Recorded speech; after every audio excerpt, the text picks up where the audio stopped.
Today, a meeting is taking place inside the White House that will have an impact far beyond just America or Israel. Its effects will be felt across the Middle East, Iran, Gaza, oil prices, and possibly even global politics. Donald Trump, the President of the United States, and Benjamin Netanyahu, the Prime Minister of Israel, are sitting at the same table. The question is, why is this meeting happening? Is it just a diplomatic visit, or is a major strategy being formed?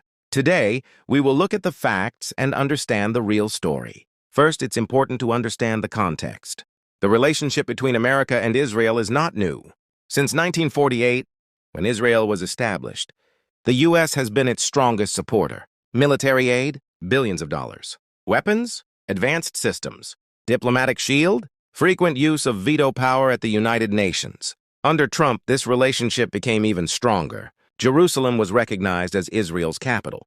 The U.S. Embassy was moved from Tel Aviv to Jerusalem. The Abraham Accords were signed. The U.S. withdrew from the Iran. So the question is, why this meeting now? The biggest topic is Iran. Iran and Israel are adversaries. Israel says Iran should not develop nuclear weapons. Iran says our nuclear program is peaceful. What is America's role? The U.S. is engaged in nuclear negotiations with Iran, but Netanyahu is concerned. He fears that if America eases sanctions or provides relief, Iran could become financially stronger and then support Hezbollah and Hamas, strengthening proxies against Israel. That is why Netanyahu has come to the White House with a clear message. Mr. President, don't be soft on Iran. He may demand strict inspections, that the missile program is included in any deal, and pressure on regional militias. Trump, on the other hand, wants a strong deal, one that is better than the previous Obama-era agreement. His political image is at stake. If the Iran deal fails, Republicans may criticize him. This is a delicate balance between the two leaders. The second major issue is Gaza. The conflict between Israel and Hamas has divided global opinion. The ceasefire remains fragile, and the hostage situation is still highly sensitive. Netanyahu wants America to continue providing military support, reduce international pressure, and block UN resolutions against Israel.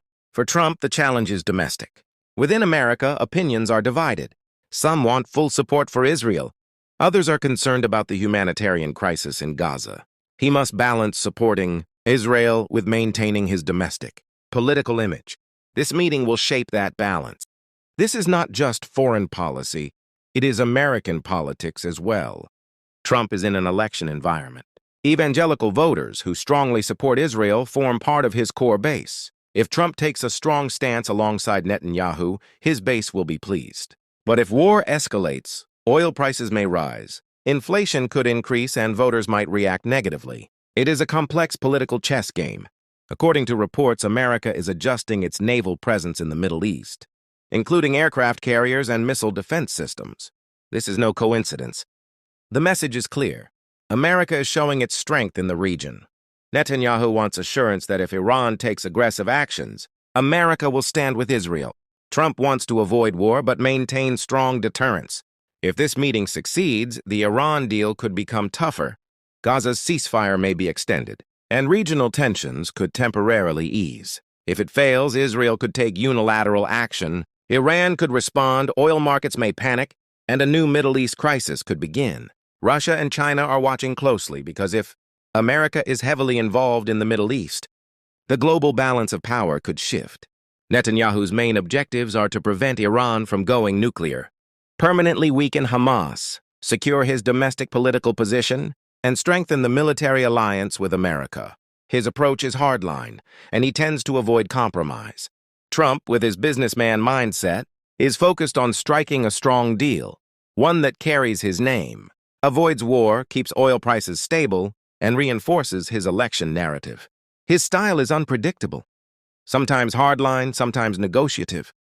Possible scenarios include a joint strong statement against Iran, continuation of backdoor negotiations, military escalation, or a symbolic meeting with limited real change.